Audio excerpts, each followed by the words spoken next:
World Revolution just got released, and I'm going to tell you everything you need to know. So I'm currently inside the game itself, and as you can see, we have real population now. So if you were playing in the alpha version, there was none, so it's essentially unplayable. So we can go into these buttons here, right? And we can at least, try to build units, but none of the buttons work at this point. So next we have research, which also doesn't work. There's diplomacy and everything, but of course none of the buttons work. Some are even tagged. Now there's a real explanation for this, and that's because Taxsense, the owner of the game, couldn't release all the features they promised in time. So all the needed features are going to be released in stages, which will happen daily. So what's really interesting about this release is the map editor. So now we're in the map editor, right?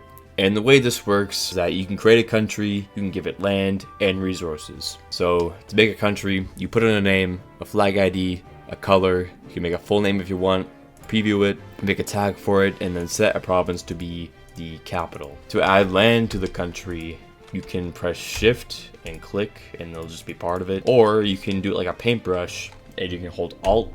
So all these provinces that you highlight will just become part of it. If you want to do like a drag selection, you press Control, then drag it, and all this is part of the Soviet Union now. For the rest of it, you can set a scenario, a time, title, and resources. You can set the amount of resources that are produced. So if you want like ivory, like a gillion of it, right, you can select the states that you want it in, and you can assign it, and that's about it. There's another thing called events, and you can essentially make your own event. So there are 3 types. Triggered, so the date is a specific date. Pulse happens throughout a range. Probabilistic is between a specific date. So there's like a % chance of it happening between these 2 dates. The rest don't work and are useless.